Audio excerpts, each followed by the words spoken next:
Nightline begins now with me, Raymond Goh. News making the headlines.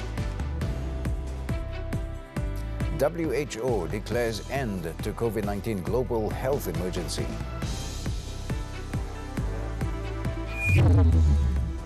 And Malaysia negotiating to bring Jho back, says PM.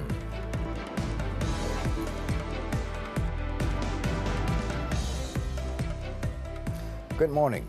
The World Health Organization, WHO, on Friday declared that COVID-19, which for over 3 years has killed millions of people, no longer constitutes a global health emergency. The move came after the WHO's Independent Emergency Committee on the COVID crisis agreed during its 15th meeting on Thursday that the virus no longer merited the organization's highest level of alert. For more than a year, the pandemic has been on a downward trend, with population immunity increasing from vaccination and infection, mortality decreasing, and the pressure on health systems easing. The death rate has slowed from a peak of more than 100,000 people per week in January 2021 to just over 3,500 in a week to April 24, 2023, according to WHO data. WHO Director General Tedros Adhanom Ghebreyesus, however, warned that the decision did not mean the danger was over, cautioning that the emergency status could be reinstated if the situation changes. Tedros said there is still a risk that a new variant could emerge and cause another surge in cases, warning national governments against dismantling the systems they have built to fight the virus. COVID-19 first emerged in Wuhan, China in December 2019, when several patients began to experience pneumonia symptoms with unknown cause. The origins of the virus are still a hotly contested mystery, as scientists, government officials, and the general public continue to debate whether the virus spilled over to humans from an infected animal or leaked from a lab in China. Datuk Sri Anwar Ibrahim has confirmed that negotiations are ongoing to bring fugitive businessman Low Teck Jho, also known as Jho Low, back to Malaysia to face justice over the One Malaysia Development Berhad 1MDB scandal. The Prime Minister, however, did not elaborate on the matter and also declined to confirm whether the negotiations involved China. Itu kita tidak pernah mengesahkan dia di mana, tetapi kita berunding dengan negara untuk mempercepatkan proses ini. Negara ini antara negara itu dirunding cara di antara negara diplomatic channels. Datuk Sri Anwar told this to reporters after the launch of Malaysian Red Crescent's 75th anniversary celebration and its new national headquarters in Kuala Lumpur on Friday. The Prime Minister stressed the government is committed to prosecuting Low for his alleged crimes as soon as possible, but admitted that the process of bringing him back is a complicated one, as it involves multiple countries, intelligence services, and Interpol. Low, who has been charged in Malaysia and the US over allegations that he orchestrated the theft of $4.5 billion from 1MDB, is believed to be in Macau, although Beijing has denied protecting the fugitive financier. He also had been sentenced to 10 years imprisonment in absentia by a Kuwaiti court on money laundering charges in March. It was reported that Interpol's red notice against Low and 4 other fugitives linked to the 1MDB scandal is still active. However, no Interpol member countries had confirmed his presence within their territories. The Malaysian Anti-Corruption Commission, MACC, has brought back a suspect involved in the agency's investigation of the 1MDB and SRC International Sdn Bhd cases. According to sources, the individual who is under MACC investigation on suspicion of receiving money from 1MDB and SRC funds arrived at Kuala Lumpur International Airport Terminal 2 on Wednesday at 3:30 a.m. Upon his arrival at KLIA-2, the man who had been missing since 2018 was handed a notice to appear at the MACC headquarters in Putrajaya at 10 a.m. on Thursday. MACC officers then recorded his statement and his house was searched the same day. A source said it is believed MACC's investigation found that the suspect had received money that had been misappropriated from 1MDB and SRC funds through a bank account of a company known as Right Shore Limited. The MACC investigation also found that the suspect had received money from the misappropriation of 1MDB funds through Yayasan Rakyat Satu Malaysia. Separately, the source said MACC and Singapore's Commercial Affairs Departments have also successfully returned 16 million ringgit from Totally Limited, a company owned by former 1MDB Executive Director Tang Keng Chi on April 26. The source said Tang conspired to mislead a bank and hide certain facts from 1MDB's board of directors to transfer $700 million to Good Star Limited, which was allegedly owned by Low Teck Jho or Joe Low. Meanwhile, MACC Chief Commissioner Tan Sri Azam Baki confirmed the success and said that MACC is now trying to bring back some more assets from the individuals in Singapore.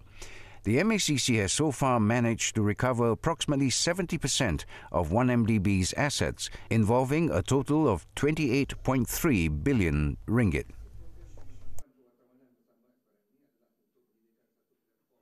The support of the 148 members of Parliament who signed the cooperation agreement to establish the unity government is intact. Head of the Unity Government Secretariat, Dato' Ashraf Wajdi Dusuki, also denied claims that the government is not strong, saying that discussions or negotiations between all parties are being held every week. 148 ahli parlimen yang menandatangani MOU Kerajaan Perpaduan Malaysia ini masih lagi kekal intact. Biasalah orang yang tak senang dengan kekuatan atau kekukuhan yang ada ni adalah mereka yang sebenarnya cemburu. Mereka tak dapat membentuk kerajaan pada awal. He was speaking during a press conference on the Unity Government's upcoming National Convention at Menara Dato' On.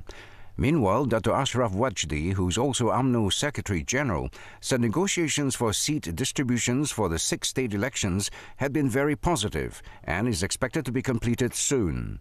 On February 22nd, the Mentris Besar and Chief Ministers of the 6 states, Selangor, Pulau Pinang, Negeri Sembilan, Kedah, Terengganu and Kelantan, agreed to consider dissolving their respective state assemblies in the last 2 weeks of June to make way for the state elections. In other news, Datuk Sri Anwar Ibrahim is unfazed by speculation suggesting that opposition leader Datuk Sri Hamzah Zainuddin has gathered enough statutory declarations as these to topple the current administration. The Prime Minister also expressed confidence that the unity government will survive the next general election, GE, and continue to govern the country. Ini tak apa kalau dia ada, tunggu masa Parlimen, bawa lah SD. Kita ni usul di Parlimen, tak ada masalah. Ini dia tiap minggu dia jadi macam mengigau mingguan. Sebelum raya, sebelum puasa, sebelum raya, selepas raya, sebelum raya haji, sebelum Taipusam, Chinese New Year, tunggulah sebelum, tapi insya-Allah kita Kerajaan Perpaduan kekal penuh sehingga pilihan raya. Dato' Sri Anwar said this to the media when asked to comment on reports claiming that Dato' Sri Hamzah, who is also Perikatan Nasional Secretary-General, had obtained enough SDs to become the next Prime Minister.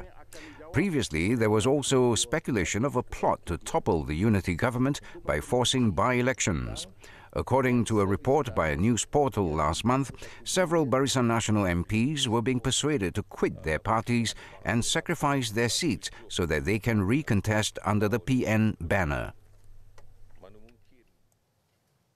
On another note, Dato' Sri Anwar is unperturbed by the 150 million ringgit defamation suit filed against him by Gerakan Tanah Air GTA chairman Tun Dr. Mahathir Mohamad. The lawsuit was filed at the Shah Alam High Court on May 3rd over Dato' Sri Anwar's speech in which he accused his former boss of enriching himself and his family members while in power at an event in Shah Alam last month. Tak apa, itu biar peguam jalan. Peguam saya ada.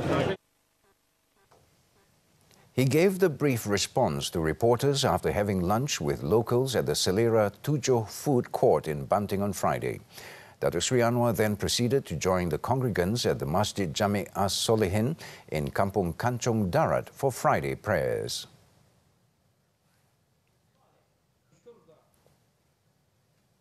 Transport Minister Anthony Loke said he will meet with representatives from global tech companies, including Facebook and Google, next week to clarify Malaysia's stance on cabotage policy restrictions for undersea cable repair. He said his ministry wanted to reassure foreign investors about Malaysia's future policies. Whenever they have no clarity, we want to provide the clarity. So for investors, they want clarity. So we want to, we will hear them out and to see what are the things that we can help them to make more investment decisions into Malaysia. He said this at a press conference after witnessing a memorandum of understanding signing between the Malaysia Bunkering Association and Malaysia Ship Owners Association in Petaling Jaya on Friday. Loke was commenting on calls for the review of the cabotage policy, which touches on the right to operate vessels in a country. Previously, it was reported that Transport Ministry is working to reinstate exemptions granted to non-Malaysian vessels conducting undersea cable repairs in 2019.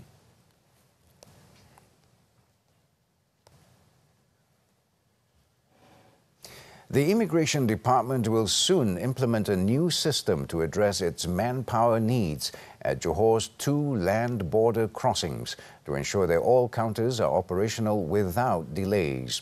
Immigration Director General Dr. Roslin Juso said a new shift management system will be among the main changes for the immigration counters in Bangunan Sultan Iskandar (BSI) and Complex Sultan Abu Bakar (KSAB) in Gelang Patah.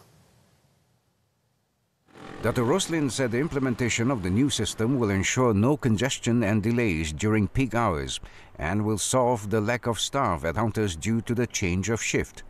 Kita tengah mengkaji dan insya-Allah dalam minggu depan kita akan ada satu formula lain untuk pertukaran shift bagi mengelakkan waktu bertukar shift berlaku pada waktu puncak, sebab kita tak nak walaupun ada 2-3 minit berlaku pun akan beri kesan dari segi penyurahan trafik untuk masuk ke Singapura khususnya. He was speaking to reporters after inspecting the BSI CIQ's operations on Friday morning. On a related matter, Dr. Roslin said the BSI CIQ is currently understaffed and has shortage of almost 300 immigration department staff in order to maximize all 284 counters during the peak period. He said the department currently has 1,074 staff stationed at the BSI CIQ, whereas the actual requirement was for 1,347 staff. However, Dr. Roslin said the department will place an additional 100 new staff at the BSI CIQ by the end of May. He said this immediate allocation of new staff was from the total of 231 immigration department recruits who will complete their training on May 20th.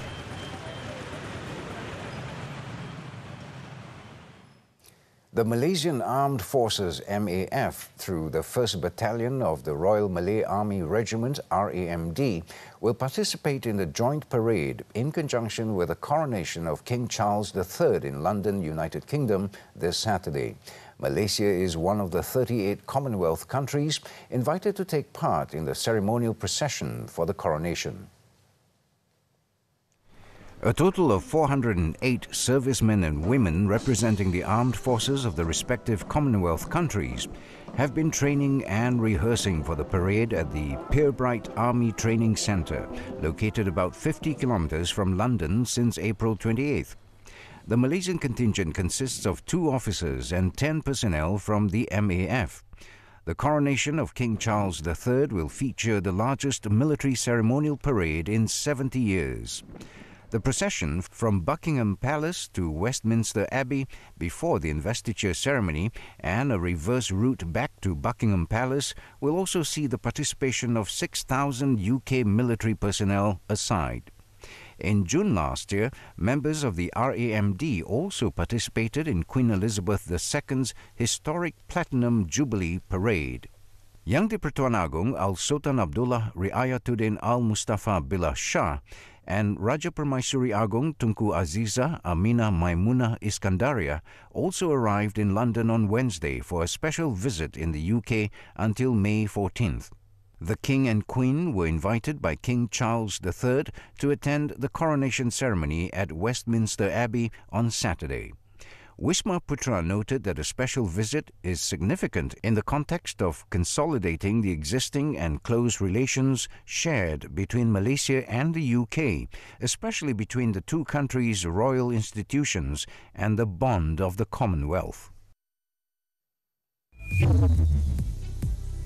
When we come back, strong earthquake jolts central Japan, killing one. Stay tuned.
Welcome back to Nightline. On to the foreign front now. A powerful earthquake struck central Japan on Friday, leaving at least one person dead and 21 injured, with collapsed buildings reported. According to the Japan Meteorological Agency, the 6.5 magnitude quake hit the central area of Ishikawa region at 2:42 p.m. local time at a depth of 12 kilometers. Authorities did not give any further details on the victim, but it was reported that he was found without vital signs after falling from a ladder. There was no risk of a tsunami, but weather officials have warned of aftershocks, saying earthquakes of large magnitude may occur, especially in the next 3 days. Residents of quake-hit areas have been urged to keep watch for about a week in case of further events of seismic intensity 6 or higher on the Japanese scale, which runs up to 7.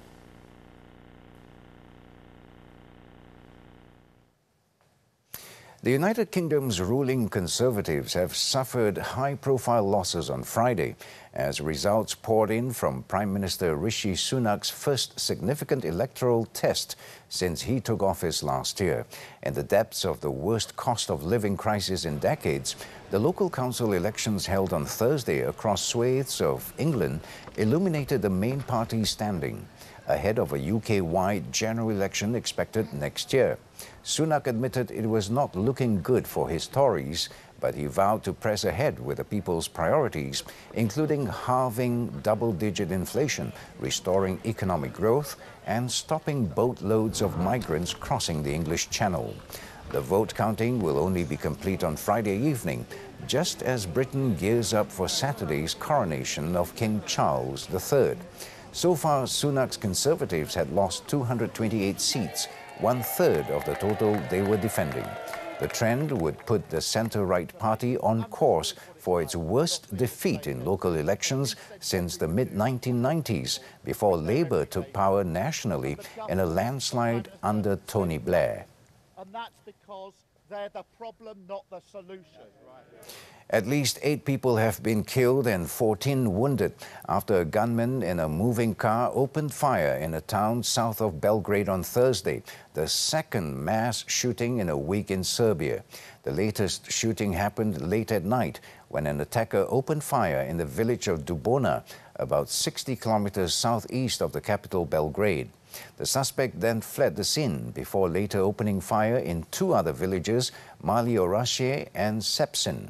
More than 600 members of Serbian special forces were deployed for the search operation, and the shooter was arrested in the early hours of Friday morning.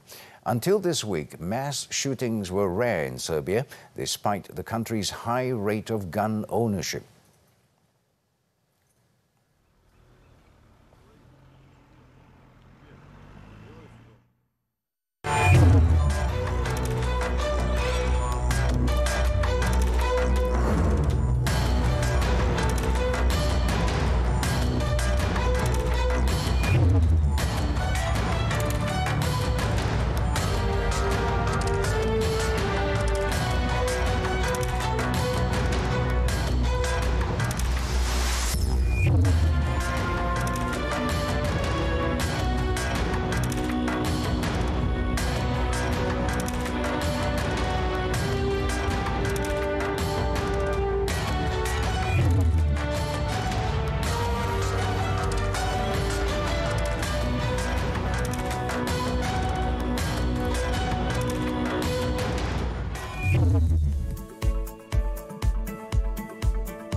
Football now. 2 stoppage time goals in extra time earned Porto a dramatic 3-2 win in their second leg of their Portuguese Cup semi-final against underdogs Famalicão and sending them through to the final.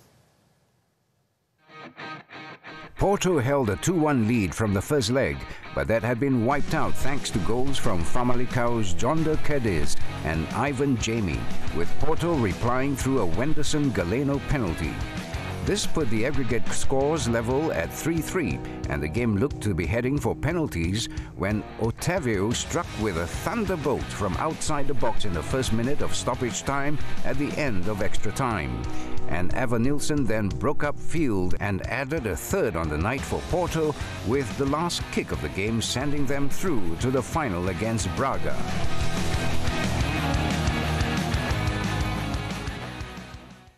Still on football, Adelaide United booked their place in the last 4 of the A-League finals after beating Wellington Phoenix 2-0 at home on Friday.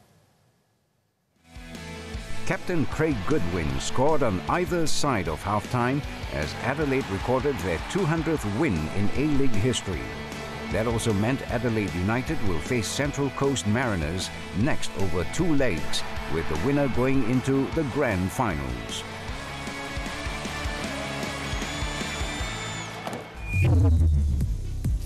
Couple charged with abusing Indonesian maid using iron and hot water. The details when Nightline comes back.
Welcome back to Nightline.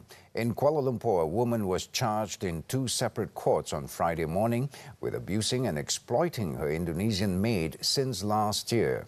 43-year-old Lok Chi Hui was accused of causing injuries to her maid using an iron and hot water between March 3rd last year to April 23rd this year at a house in Taman OUG, Brickfields.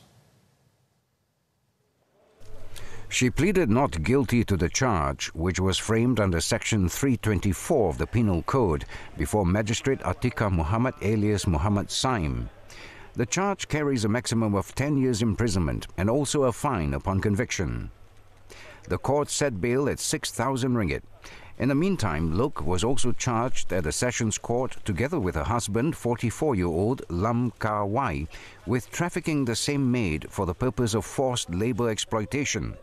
The charge was framed under Section 12 of the Anti-Trafficking in Persons and Anti-Smuggling of Migrants 2007, which carries a maximum of 15 years of jail and a fine. The husband and wife, however, pleaded not guilty when the charge was read out to them before Sessions Court Judge Azura Alwi. The judge set bail at 10,000 ringgit for each of the accused.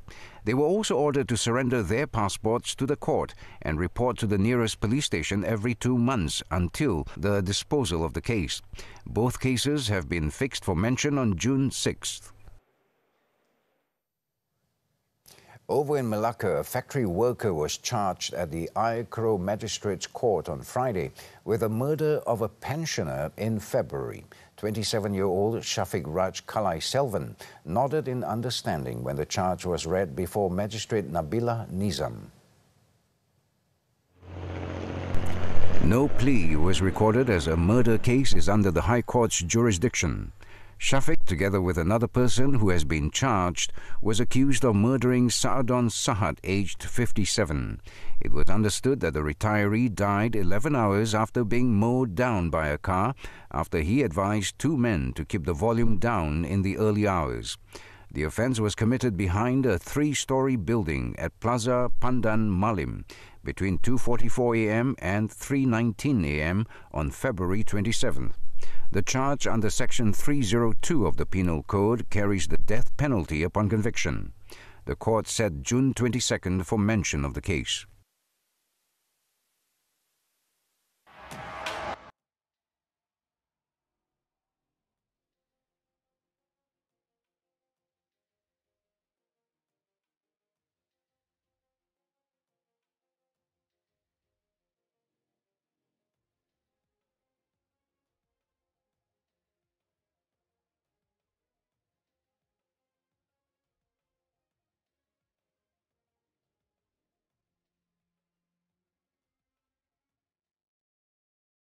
As Nightline draws to a close this time around, let's take a look as Britain prepares for the crowning of King Charles III and the first royal coronation since 1953. With that, I'm Raymond Goh. Thank you for your company and have a great weekend.